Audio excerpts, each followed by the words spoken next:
We're going to spend some time with Xime Velez-Liendo. She is a Bolivian conservation biologist with 20 years of experience in conservation in Bolivia. In 2017, she received a Whitley Award from the Whitley Fund for Nature for her effective work with Andean bears and people. So this allowed her and her team to help save the world's southernmost Andean bear population, as well as to provide a foundation for long-lasting human-bear coexistence. She's a conservation fellow at Wild Crew Chester Zoo, continuing her work with the critically endangered Andean dry forest habitat of Bolivia. I'm going to bring her in live with us right now. Xime, it's so great to have you joining us today. Hello. Can you hear me? Yeah, we got you loud and clear. Wonderful, wonderful. Right. Okay.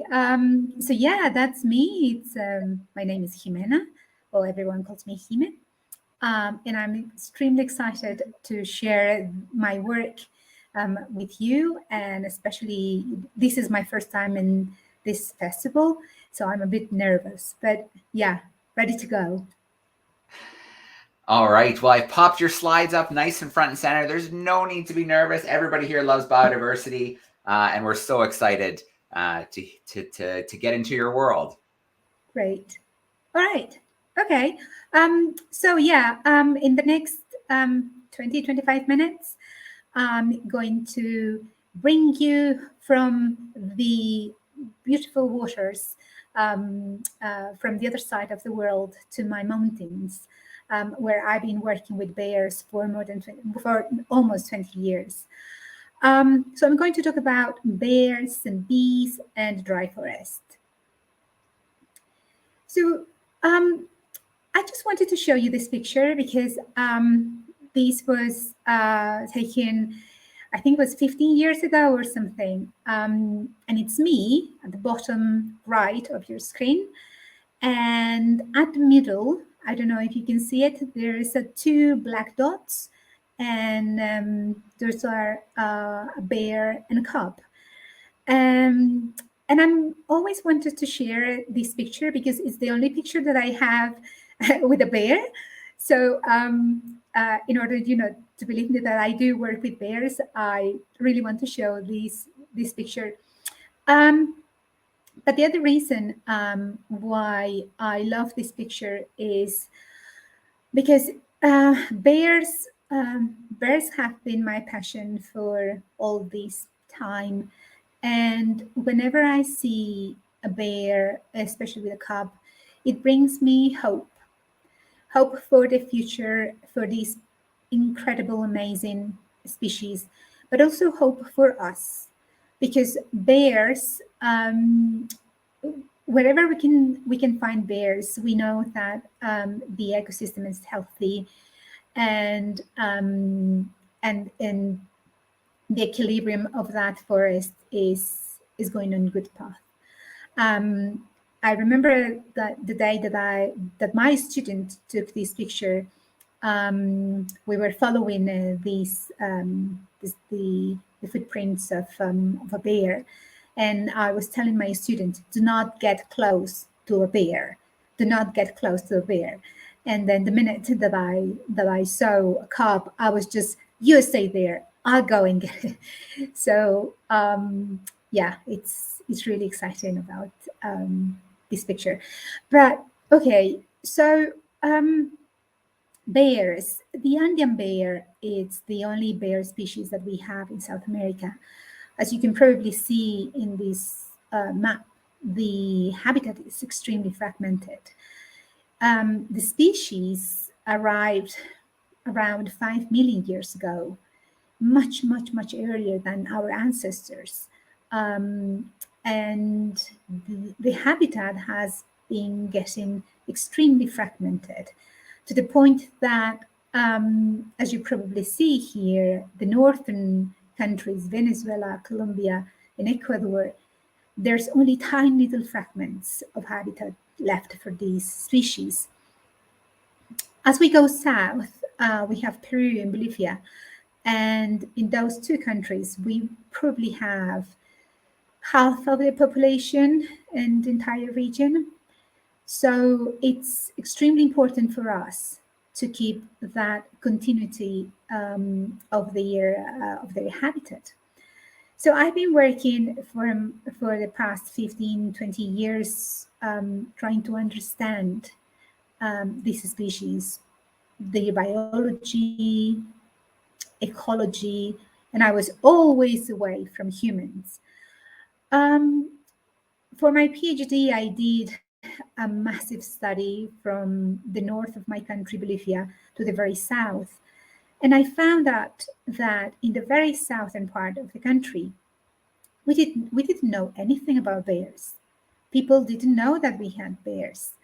Um, they they knew they heard about some stories, but they never actually saw a bear. So 5 years ago, I got this incredible support from Chester Zoo to find out whether we still had bears in the very southern part of the country.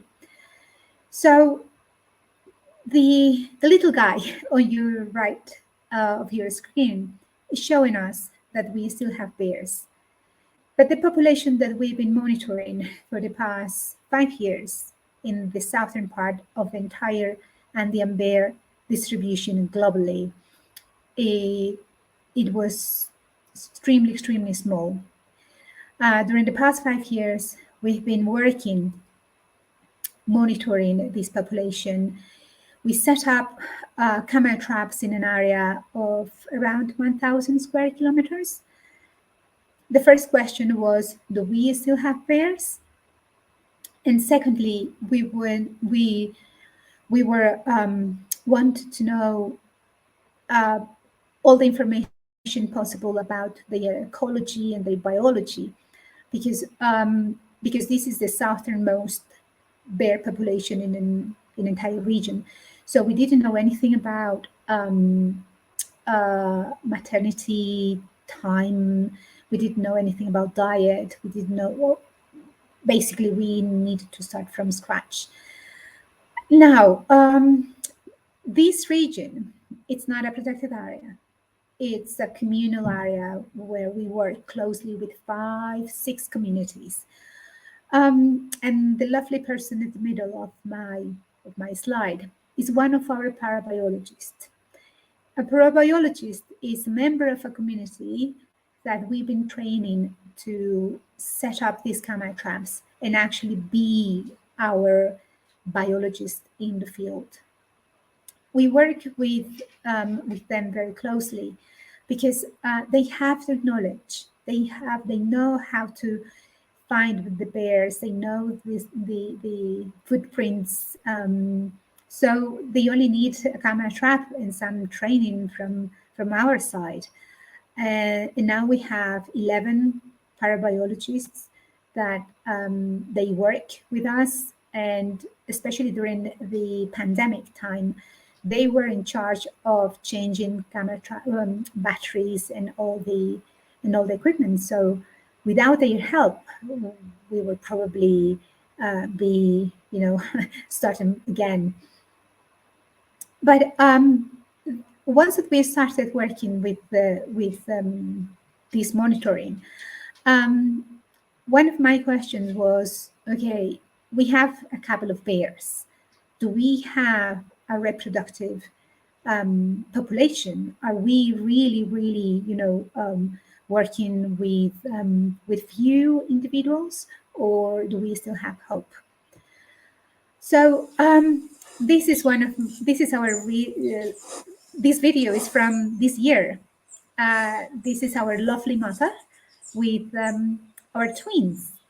So we were extremely excited when we got this video a few months ago, because we know that these guys are doing well.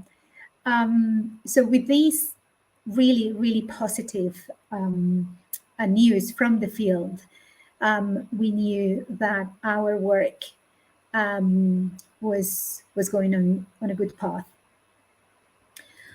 So I'm a biologist, and for me, working with people, it was, and I think it still is, big struggle. because we humans are extremely complex species. But I reach a point that I, at least I believe, that the only hope that the bear and the other species have in order to survive lies in the hands of the communities, of these people that coexist with them every single day. For us, for researchers, it's kind of easy to go to this forest, take the data, go back to your lab. That's it. For these people, they coexist with pumas, with bears, with jaguars, and the only way that they could help us to save this species is to whether to find a way that they could see the value. So, what is the value of conservation for them? For us, as a conservationist and biologist and bearologist, we know the value, but it's important for them to realize, why should we save the bear? So it took me a couple of really, really difficult meetings with the communities to understand their levels of tolerance toward bears and carnivores in general. What are their attitudes toward conservation, and see whether we could work together. So after all of these meetings, we were, as I mentioned before, my aim was to find out a way to show the value of conservation. And this is a nice picture. The first picture, the one on the top, is the meeting that I had with this community in 2016, when they said, okay, we're going to try working with you, and we want let's start with beekeeping. And I said, okay, beekeeping is good. It's good because it's good for the forest. It's good. So the next picture was a couple of months after that, the first picture, and that was my team. This is the first group of beekeepers from the inter-Andean dry forest that they were aiming to work to save the bear. At the same time, they were working on developing an economic alternative to save the bear. So we work with native species, the one on the left-hand side, but also we work with the honeybee. Now,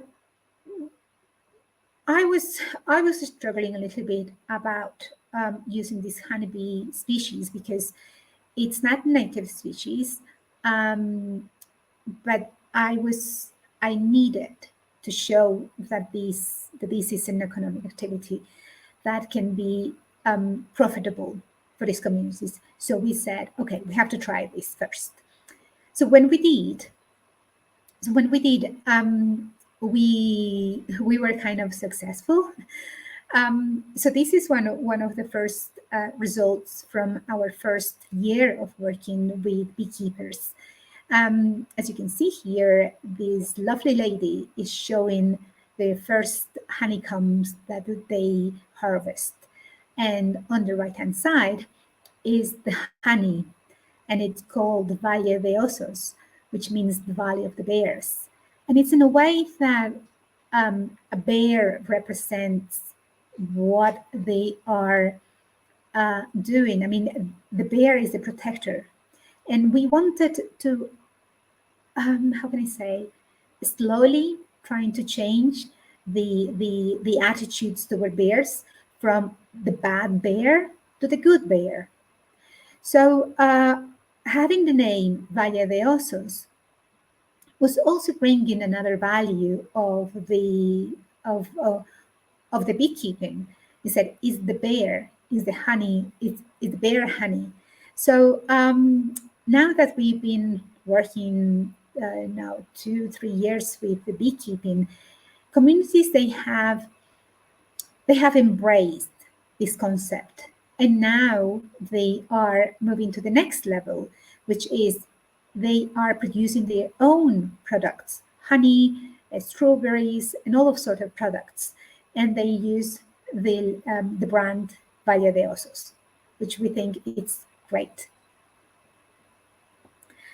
So this is where we at the moment. We started working in this highly fragmented, highly critically endangered ecosystem, the Interandean dry forest. When we look at the dry forest ecosystems in South America, you can probably see, a lot of, cerrado, caatingas, and this tiny little spot here is the Interandean dry valleys or dry forest, which is just here in this tiny little bit here.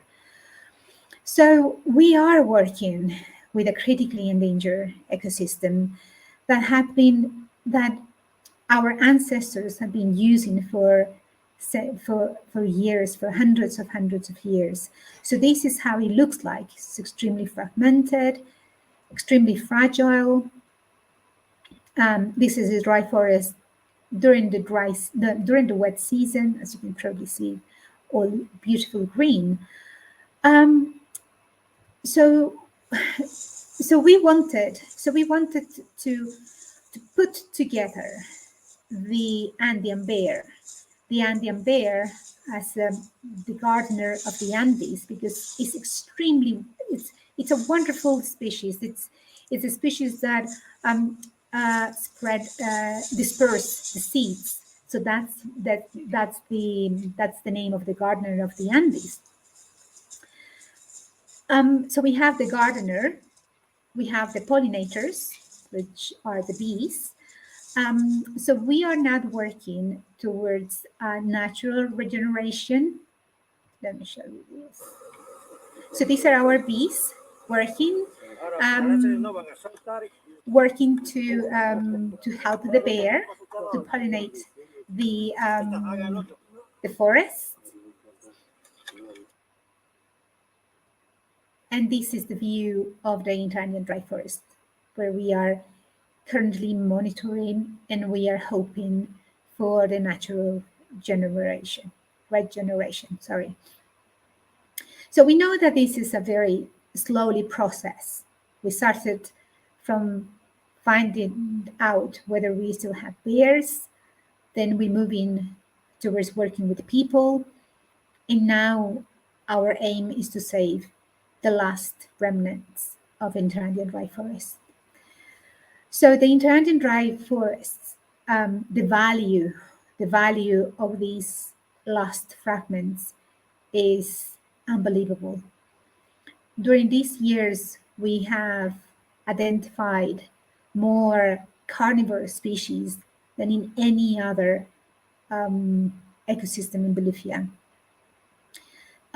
We have been working with these communities to provide an economic alternative, a nature-positive economic alternative, and we know that it works. We know that with the help of the communities, we can save this ecosystem. Now, for the communities, saving the forest represents saving the water, because water is a really is the highest, the most important element that they need in these regions. So if we can help them saving the forest, we are helping saving the water. So this is what we've been working during the past years, and as biologists, and especially in my experience, this is the biggest challenge that I ever had, working with people in a non-protected area and with carnivores. So with this beautiful view from my forest, I'm going to finish my presentation. And if anyone has any question, please feel free to contact us through our social media or email me. So, Joe, thank you very much. All right. Xime, thank you very much. That was such a great presentation. I love the gardeners and the pollinators. That's so cool. And yeah, and that that income for the community as well. It really is a nice, well-rounded project, because at the end of the day, people want to protect the area around them. But sometimes it does come down to economics and having a comfortable livelihood.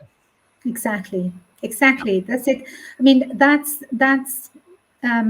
was one of my challenges, because we can probably see the value of conservation, but if we try to, to have people to help us, we need to show them why, why should I save the bear? Me thinking like a Yeah. community member. I mean, what is the value? I mean, bears? What? Bears kill my cattle.